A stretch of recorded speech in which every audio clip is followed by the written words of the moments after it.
Bonjour à tous.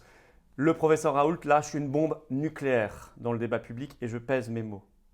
En parlant cette semaine pour la première fois de totalitarisme, de dérives totalitaires, dictatoriales, de résistance qu'il félicite, il parlera aussi du rôle des médias, des réseaux sociaux. Vous allez voir ça, c'est extraordinaire pour la résistance que nous sommes. Extraordinaire.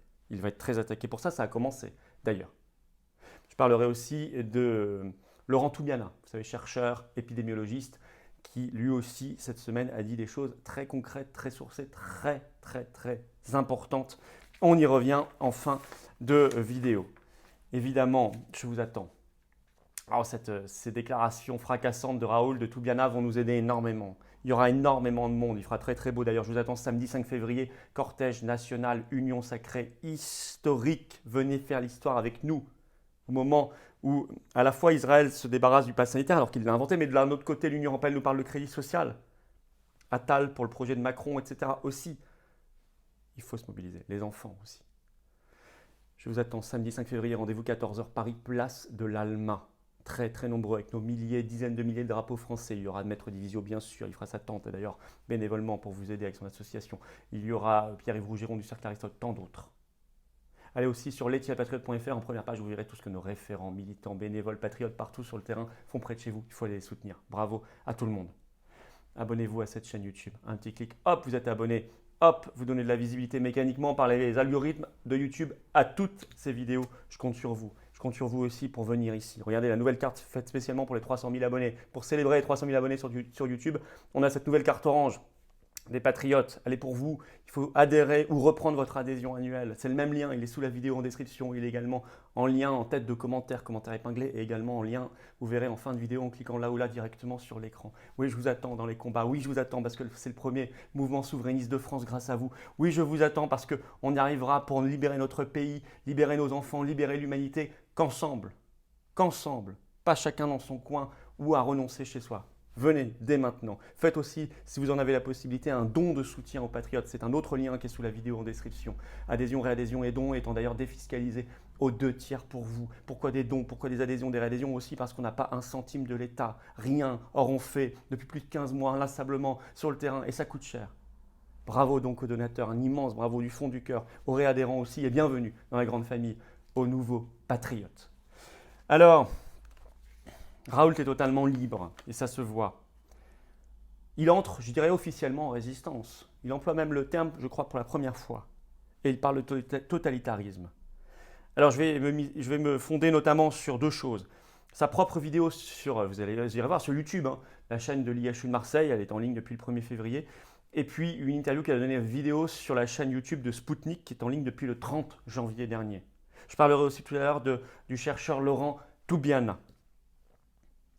D'abord, donc sur sa vidéo YouTube de l'IHU de Marseille, on va voir les différentes rubriques. Raoult parle, je cite, d'un vaccin qui est devenu quelque chose qui n'est pas connecté à la réalité.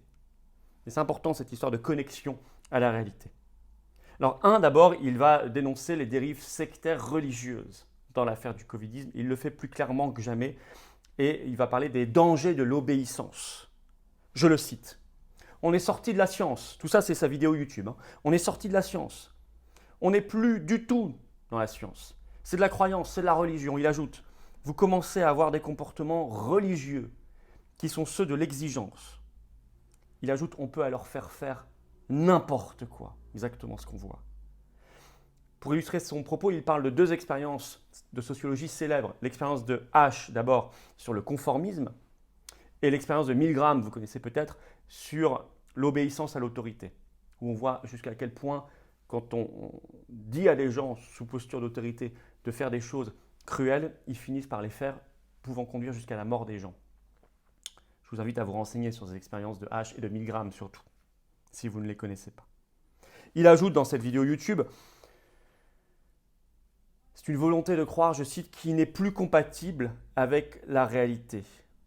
D'ailleurs, dans Spoutnik, le 30 janvier, il ajoute ceci sur le même sujet. Il n'est plus question de science aujourd'hui, mais d'obéissance. Le vaccin est devenu un élément de l'obéissance. Sur la vidéo YouTube de l'IHU Marseille, il ajoute ceci. Vous obéissez à des choses qui n'ont plus de sens. Qui n'ont plus de sens. Et vous ne pouvez plus comprendre que la torture et la déportation qu'à la condition de comprendre ce qu'est l'obéissance. Fin de citation. C'est très très fort. Ces comparaisons-là vont et lui sont déjà reprochées et vont lui être reprochées. Dans la même vidéo YouTube d'IHU de Marseille, il apporte pour la première fois, je le crois, un soutien clair et net à ce qu'il appelle pour la première fois aussi la résistance. Je le cite. La seule manière d'empêcher l'obéissance, c'est d'avoir des voies alternatives. Il ajoute « Je veux féliciter ceux qui résistent ». Fin de citation. Première fois qu'il utilise ce terme de résistance. C'est intéressant aussi dans cette vidéo YouTube de l'IHU de Marseille, c'est sa réponse sous forme d'attaque contre Martin Hirsch, le directeur de l'assistance publique hôpitaux de Paris. Vous savez, la PHP, celui qui a déclaré il y a quelques jours des choses inadmissibles sur le fait qu'il ne fallait plus rembourser les non-vaccinés à l'hôpital. Il dit ceci dans sa vidéo YouTube de l'IHU de Marseille, je cite le professeur Raoult. Vis-à-vis de ça, le ton monte et devient de plus en plus agressif. On a quand même quelqu'un, il parle de Hirsch, qui vient de dire on ne va pas soigner les gens qui ne sont pas vaccinés. Et puis l'argent de la sécurité sociale, c'est nous qui l'avons donné. Ou alors il faut fermer la sécurité sociale et avoir tous des assurances privées qui nous soignent. Sur Martin Hirsch, toujours dans l'interview de Sputnik, il dit ceci. C'est nous qui avons payé les soins, ce n'est pas lui. Très important de le rappeler effectivement. Alors là, il en arrive à une partie, un gros morceau de son interview, aussi bien sur Sputnik que sa chaîne YouTube IHU de Marseille, sur la dérive totalitaire en France et en Occident. Je le cite, IHU de Marseille. Des sondages ont été faits aux États-Unis. 50% des démocrates sont d'accord pour qu'on enferme les non-vaccinés. On parle de dérive totalitaire.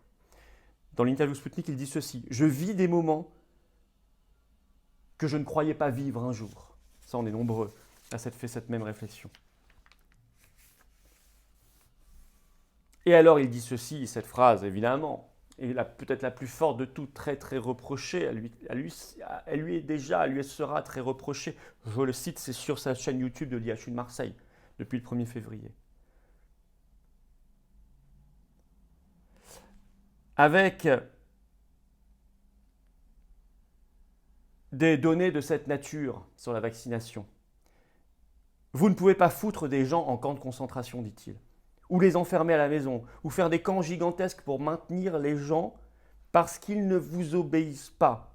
Sinon, vous tombez dans des choses qui nous rappellent une partie de la Deuxième Guerre mondiale. Fin de citation.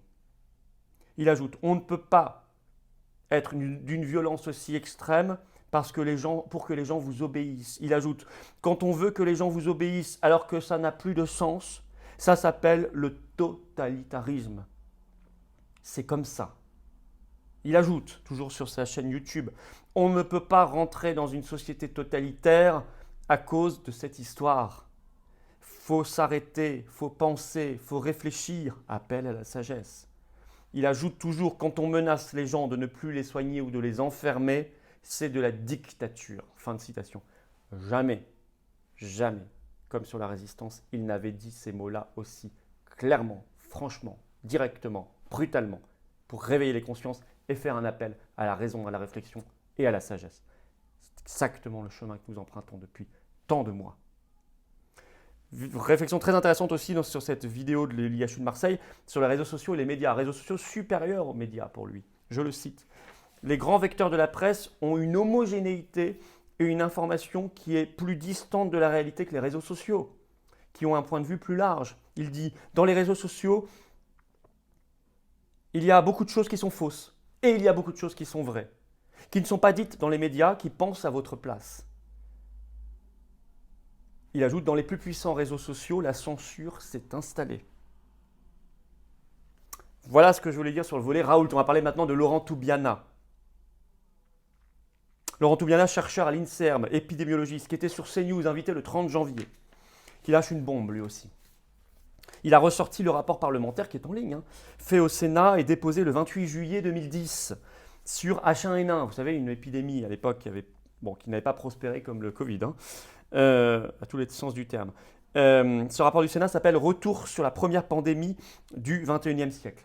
Je cite Toubiana dans cette émission de CNews. On y retrouve tous les acteurs de cette épidémie, dit-il. On y retrouve Delfrécy. Intéressant. Il ajoute Tout était écrit.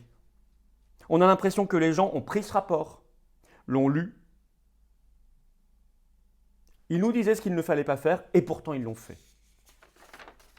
Et il va être encore plus précis. Il cite des exemples. 1. Sur le rôle délétère de certains scientifiques qui profitent de leur situation pour alarmer tout le monde. C'était écrit dans le rapport, on l'a fait. 2. Sur le rôle néfaste des tests. C'est écrit en toutes lettres.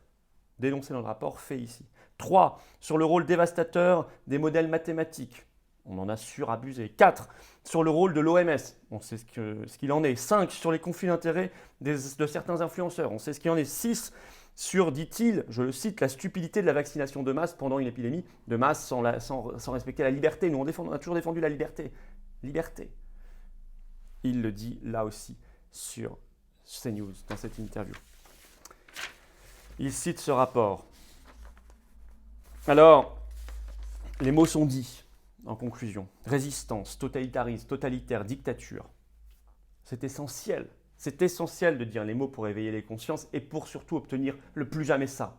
Bien sûr, pour cela, il est très attaqué, Raoult notamment, et il sera très attaqué. Il faut donc le soutenir, coûte que coûte. 2, c'est la confirmation que nous avons raison. Il faut donc se battre plus nombreux, et plus forts, et plus déterminés, et plus optimistes que jamais, plus lucides aussi. Ce qu'il dit sur les réseaux sociaux est très important. Nous avons le devoir de développer les réseaux sociaux libres. Le samedi, vous pouvez suivre aussi les manifestations, certains extraits en direct sur mon compte Getter. GETR, vous pouvez installer l'application. Mon compte, c'est @f-Filippo, comme le même que Twitter, en exclusivité, parce que c'est plus libre. Il faut suivre la liberté. Voilà pourquoi je vous appelle. Et ces bombes vont nous aider.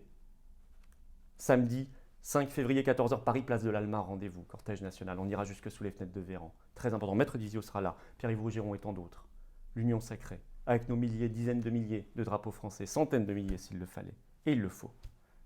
Faites venir des gens qui n'ont jamais manifesté, il fera très très beau. Abonnez-vous à cette chaîne YouTube. Hop, un clic, vous êtes abonné. Plus on est abonné, plus on réinforme. Plus on diffuse les vidéos. Venez aux Patriotes. Plus on est nombreux aux Patriotes, plus de la même manière on se bat, on réinforme. On se bat pour la souveraineté de notre pays, de notre peuple, nos libertés, nos enfants, la France, l'humanité, la dignité. Tous ces principes magnifiques. C'est pour ça qu'on se bat aux Patriotes. Battez-vous avec nous avec cette nouvelle carte orange spéciale 300 000 abonnés. Le lien pour adhérer aux Patriotes ou reprendre votre adhésion annuelle, c'est le même lien. Il est en lien sous la vidéo en description. Il est en lien au premier commentaire épinglé. Il est en lien ici, regardez, en cliquant directement sur l'écran. Sous la vidéo en description, un lien également, un autre lien pour faire un don de soutien aux Patriotes, pour nous aider à financer tout. Ça coûte cher, on n'a pas un centime de l'État, ni des banques, ni rien. On a contre nous l'opposition contrôlée, l'oligarchie, la Macronie, le covidisme, les européistes, les mondialistes, vous le savez. Alors bravo à ceux qui peuvent donner, bravo aux réadhérents, bienvenue aux nouveaux adhérents patriotes. Adhésion, réadhésion, dons sont défiscalisés aux 2 tiers pour vous. Vive la France!